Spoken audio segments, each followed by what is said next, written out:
बिस्मिल्लाहिर्रहमानिर्रहीम। अर्रहमान। बाबा मेरी एक कज़न मुस्लिम है, उसका बेटा जो है वो 9 साल का होगा, लेकिन उसकी माइलस्टोन स्लो है और वो बोल नहीं सकता और बैठ भी नहीं सकता, खड़े भी नहीं सकता। तो एक ऐसे बच्चों के लिए भी सूरह रहमान का ही कहना है। दोनों माँ बाप सूरह रहमान, माँ बाप ठीक हो जाएंगे, बच्चा ठीक हो जाएगा, बैठ मतलब नहीं सकता कोई, वो सारा कुछ ठीक हो जाता है। ये सबसे मुश्किल केसेस होते हैं जो बाय बर्थ होते हैं। कैंसर से, एड्स से ये ज़्यादा मुश्किल केसेस होते हैं। सबसे मुश्किल केसेस बाय बर्थ केसेस हैं। दिल में सुराख है, बाजू नहीं है जी, ये नहीं है, वो नहीं है, मेंटली बिल्कुल डिसेबल है, ल्यूकोडिस्ट्रॉफी, डॉक्टर्स मानते नहीं। मेरे 2-3 केस अब माशाल्लाह इम्प्रूव कर गए, ठीक हो रहे हैं। लेकिन वो बेस करता है कि माँ ठीक हो जाए, माँ का दिल साफ़ हो जाए, माँ प्यार बन जाए, माँ उनको माफ़ कर दे जिनका वो खून है, ठीक है। जब वो कर देगी,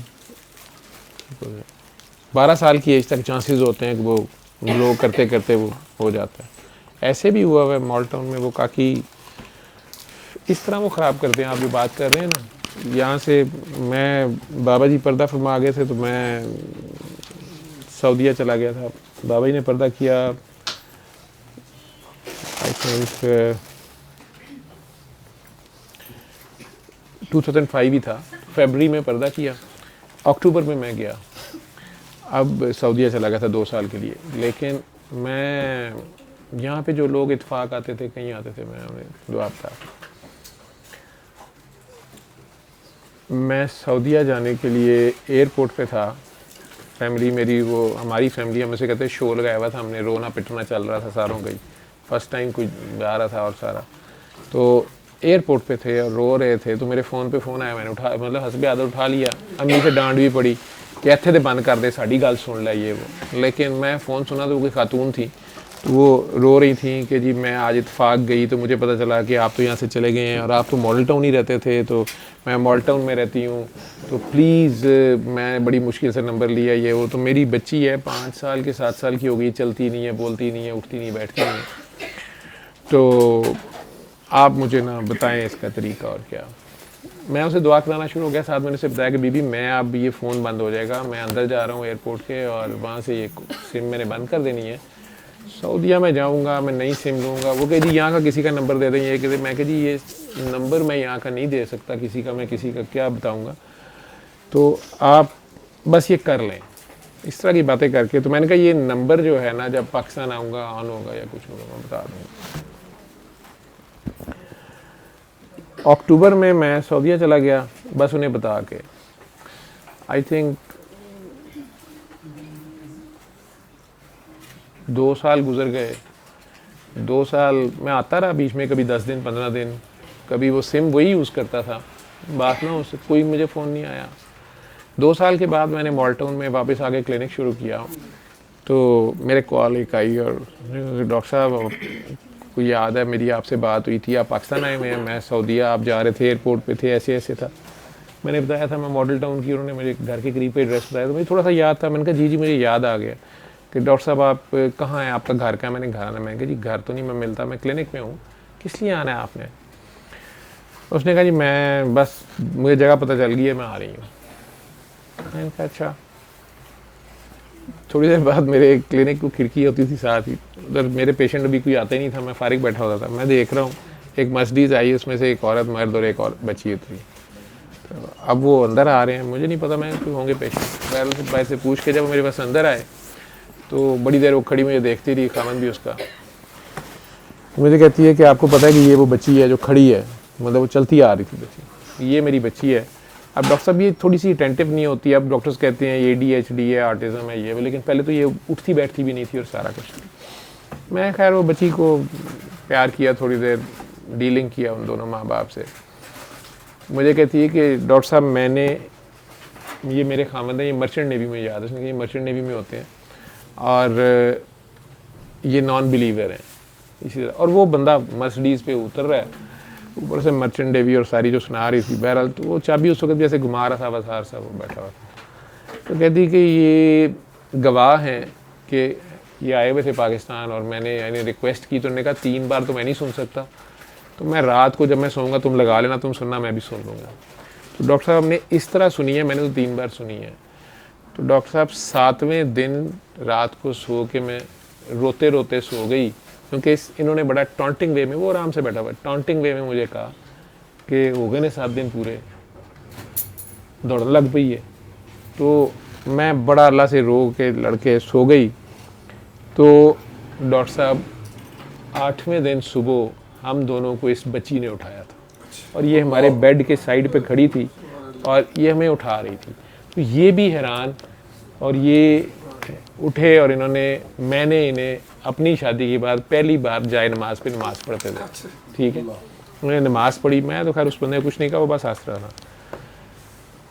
तो डॉक्टर साहब ये अब काफ़ी बेहतर हो गई है, लेकिन हमें ना चीज़ें तोड़ती है, ये करती है, वो करती है। मैं क्या पहले तो कहती थी उठती नहीं बैठती नहीं, अब करती है। तो 2 साल में मज़ीद वो 7 साल की हो गई थी।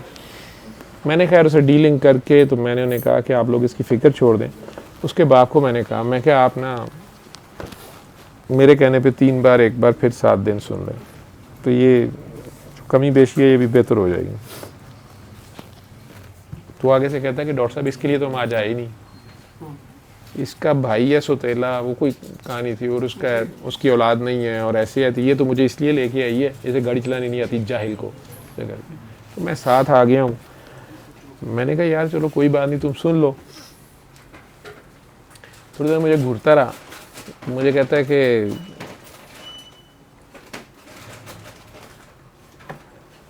क्या ये वाकई ठीक हो जाएगी? मैं कहा तुम अभी, कहता नहीं इसमें मेरा क्या कसूर, मतलब मैं क्यों करूं? मैं कहता तुम्हें, मैं कह रहा हूँ तुम कर लो, तुम्हारा पार्ट है, हो जाएगा। कहता ऐसे चले ठीक, आप इनकी बात सुन लें, मतलब इस तरह उसका एटीट्यूड था अभी भी, आप इनकी बात सुन लें और डॉक्टर साहब एक बात सेन में रखिएगा। मैंने कहा जी। कहते मैं ये नहीं मानता कि ये आपकी वजह से या आपके बाबा जी की वजह से हुआ है, ये अल्लाह की मर्जी है, वो जो डिवाइन पावर है उसने इसको ठीक कर दिया। अब वो बीवी ना ऐसे ऐसे मेरे आगे हाथ जोड़ रही है पीछे होके, और वो अस्तगफुरुल्लाह अस्तगफुरुल्लाह कही जा रही है। तो उसे कहता है कि नॉनसेंस, यही सही बात है, ये किसी का कमाल नहीं है ये। मैंने कहा नहीं आप 100% ठीक कह रहे हैं, मेरा तो कोई कमाल नहीं है, मुझे तो पता भी नहीं, आज आप बता रहे हैं कि ऐसे हो गया है। कहता मुझे ऐसे लगा जैसे आपको खुद भी यकीन नहीं आया, आई डिड नॉट सा any surprise in your eyes. मैं कहा नहीं, मेरे लिए ये नई खबर नहीं है, ठीक है। तो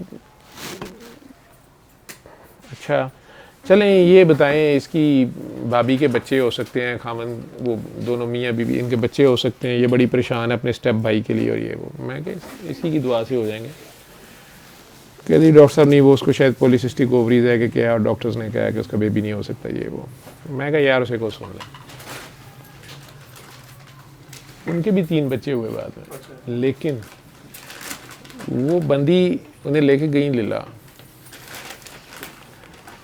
उन्हें बताया गया कि डॉक्टर साहब तो जाली हैं, असली और खालिस खीर आपको जो है ना वहाँ, और वो स्लिप हो गई वहाँ पे, हो गई स्लिप, ठीक है।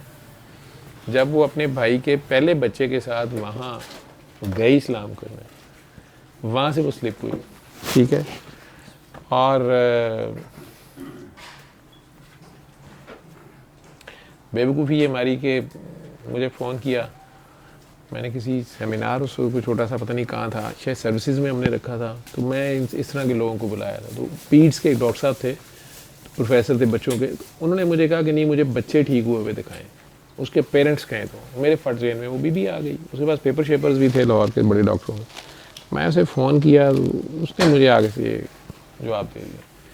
मैंने कहा डॉक्टर साहब आप तो अपनी हट्टी चला रहे हैं, और आपको एक बात मैं कह दूं कि आप फ़कीर के छाबे में हाथ मार रहे हैं, ठीक है। मैं तो पहले फ़ोन को 1-2 बार ऐसे ऐसे करके देखा कौन बोल रहा है। मैंने कहा जी मैं डॉक्टर जावेद बोल रहा हूँ। मैंने कहा जी मैं जानती हूँ, मैं ऐसे है वैसे है। डॉक्टर साहब मेरी बेटी नहीं ठीक हुई, वो वैसे ही है, ऐसे है। मैंने कहा आपके खामन ने सुना था कहती है जी उसने सुना था। मैं कहा मैं सवाल नहीं पा रहा होता वो ना ठीक हुई हो। कहते नहीं वो ठीक हुई थी लेकिन वो ना अचानक एक दिन गिरी 5वीं सीढ़ी से, पता नहीं 6ठी सीढ़ी से, उसके सर में चोट लग गई। उस वजह से वो बिल्कुल उस स्टेज पे है जिस स्टेज पे आपने देखी थी। ठीक है, तो डॉक्टर साहब उसके बाद मेरे खामन ने भी सुनी है, मैंने भी सुनी है, फ़र्क नहीं पड़ता। उससे पहले वो बातें कर गई थी मेरे साथ। मैंने कहा आप इस तरह करें ना, मैं तो फ़कीर के छाबे में हाथ मार रहा हूँ। तो वो जिस असली जगह आप गए थे ना, वहाँ से आपने इसको ठीक कराना है। ठीक है, और मैं कहा एक बात मेरी याद रखना, ये ठीक नहीं होगी, ये बात मेरी याद रखना। ठीक है, बाकी मैंने आपको यही कह सकता हूँ कि अल्लाह आपका भला करे। ठीक है, वो 3, 4, 5 साल बाद, अभी कोई आज से कोई 4, 5 साल पहले उसका भाई कहीं ढूंढता ढांढता मेरे पास पहुंचा। वो बड़ी माफिया और सारा कुछ ये वो, मुझे तो बात भी नहीं याद होती, भूल गई थी। पहले तो बड़ी मुश्किल से मुझे वो बंदे याद आए, क्योंकि जब आपके वो नेटवर्क पे नहीं रहते ना, मेरी भी तो आखिर कोई कैपेसिटी होगी ना, तो उसमें जो जब एक बहुत प्यार करने वाला बंदा मुझे नहीं याद होता ना, मुझे पता होता है ये नेटवर्क पे नहीं है। ठीक है, और आज मैं आ रहा था तो रास्ते में मैं बिज़ी हो गया। मैंने सोचा मैं फ़लाँ बंदे को कहता हूँ तुमने ये काम करना है। उसको पिछली बार डांट पड़ी थी तो मुझे ये भी था कि पता नहीं आया होगा कि नहीं आया होगा। अब मैं क्या, अच्छा उसे फ़ोन करता हूँ। मैं घर से निकला हूँ, मेरा फ़ोन फारिग ही नहीं हुआ। मतलब मैंने 1-2 जगह बल्कि गाड़ी साइड पे रोक के ना, तो मैं कहा यार मैं उसको फ़ोन करने लगा, किसी को फ़ोन आ जाए। अच्छा, मैं उसका फ़ोन सुनूँ, उतनी देर में चलते चलते आगे हॉस्पिटल आ गया। मैं कहा यार बंदा, अब मैं गाड़ी में बैठ के ना उसका नंबर ढूंढ रहा हूँ, आके यहाँ पार्किंग है, उसका नंबर ढूंढ रहा हूँ। तो अभी देख रहा हूँ किधर है, तो मुझे लगा मेरी गाड़ी के पास कोई खड़ा आ गया। मैं देखा तो वो बंदा खड़ा, वो जो उसका काम है वो उसने करा लेना है और करके छोड़ना है उसको। ठीक है, जितनी देर उसमें मैं अपना आप रखता हूँ, ठीक है, और जो वो कराता है ना, अल्लमल कुरआन खलक़ल इंसान